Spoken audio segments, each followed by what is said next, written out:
저는 결백하기 때문에 무죄가 나올 때까지 끝까지 싸울 거고요. 당연히 항소할 겁니다. 네, 감사합니다. 또다시 예고된 치열한 법정 공방, 향후 추이를 좀 더 지켜봐야 할 것 같습니다.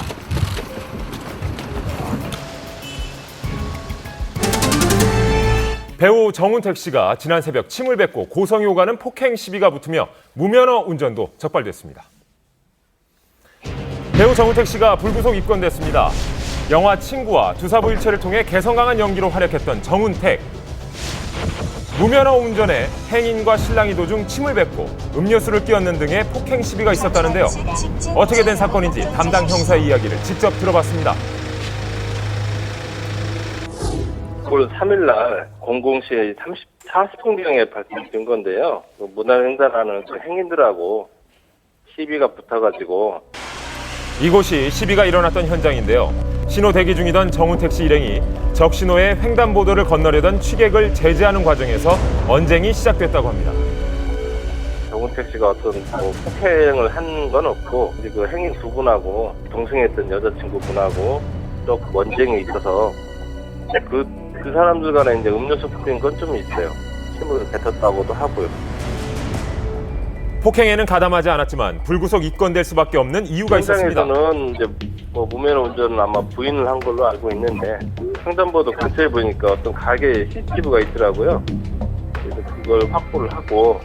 여기서 주목할 만한 점은 그 정운택 씨가 2004년에 그 면허가 취소된 점인데요. 경찰이 그 CCTV 화면을 분석을 하고 조사를 하는 과정에서 지인이 몸살을 호소하자 정운택 씨가 스스로 자신이 이 차량을 무면허인 상태에서 운전을 했다고 자백을 한 것입니다. 정운택 씨의 불구속 입건은 이번이 처음이 아닙니다. 불과 2년 전 일반인과 시비 끝에 전치 20주에 달하는 폭행 혐의로 조사를 받은 적이 있습니다. 정운택 씨는 지난 2011년에도 한 차례 구설수에 오른 바 있었는데요. 당시 정운택 씨는 그 술자리에서 그 한 취객에게 사인 요청을 받았고 이를 거절하는 과정에서 다소 시비가 붙었던 것으로 알려져 있습니다. 당시에 그 취객은 향후 그 경찰 조사에서 자신이 정운택 씨에게 폭행을 당했다라고 주장을 했었는데 정운택 씨는 자신이 폭행을 한 사실이 없다고 그렇게 주장을 했었습니다. 결국에 이 사건은 정운택 씨의 무혐의로 결론이 난 바 있습니다. 평소 영화 속에서 개성 강하고 코믹한 캐릭터로 대중에게 친숙한 이미지였는데요. 때문에 고충도 있었답니다. 사석에 어떤 이 만나는 자리든 그 술자리든 그런 자리에 가면 아니 그 영화에서는 그렇게 재밌더니 왜 이렇게 말도 없이 가만히 있어요? 뭐 제가 기분 나쁘겠습니까? 정운택 씨? 그런 말들을 많이 하십니다. 그래서 연기하듯이 그런 그 아주 웃기게 자리를 이렇게 막 만들어야 되고 그런 게 굉장히 힘들었던 적이 많아요. 폭행 사건 후 공백기를 가지다 영화로 복귀를 준비 중이었는데요.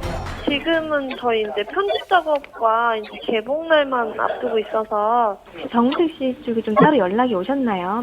아니요, 저희 별도로 연락이 있거나 그러진 않았어요. 영화랑은 별로 이게 크게 상관이 있는 부분이 아니라고 저는 생각해서. 그 처벌 범위가 있어요. 1년 이하 징역이나 300만 원 이하 벌금이기 때문에 통상적으로 벌금형이 많이 나온다고 보거든요. 잇따른 구설수에 오른 정운택 씨, 하루빨리 사건이 마무리되길 바랍니다. 유명 개그 프로그램에 출연 중인 한 개그우먼이 대마초 양성 반응으로 입건돼 충격을 주고 있습니다. 핫한 신인스타 클라라의 거짓말 논란까지 이어집니다. 신종 마약까지 함께 흡입한 악성 투약자들이 무더기로 적발됐습니다. 유명 연예인도 포함됐습니다. 지난 3월 아이돌 그룹 멤버 튜다니엘 씨에 이어 방송인 비앙카 씨. 잊을만 하면 연이어 터지는 연예인 대마초 흡연 사건. 이번엔 개그우먼 송이나 씨까지 연루됐습니다. 이거요! 참여가 끝난다! 인기 개그 프로그램에 출연 중인 개그우먼 송이나 씨가 대마초 흡연 혐의로 지난 9월 4일 불구속 입건됐다고 합니다. 개그우먼에 대해서 대마초 흡연 혐의로 불구속 송치했다. 제보받아서 내사를 통해서 수사를 개시한 겁니다. 지난 2005년 영화 투사부일체로 데뷔해 배우 활동을 시작한 송이나 씨. 다양한 배역으로 꾸준히 연기자의 길을 걸었습니다. 올 4월엔 개그맨 공채에 선발되면서 여배우에서 개그우먼으로 전향한 후 미녀 개그우먼으로 제2의 인생을 시작했는데요. 하지만 친언니와 함께 미국과 한국에서 두 차례에 걸친 대마초 흡연 혐의로 충격을 주고 있습니다. 송인아 씨는 그 두 차례 조사에서 모두 자신의 혐의에 대해서 인정을 했습니다. 또한 국가에서 실시한 검사에서도 양성 반응이 나타났습니다.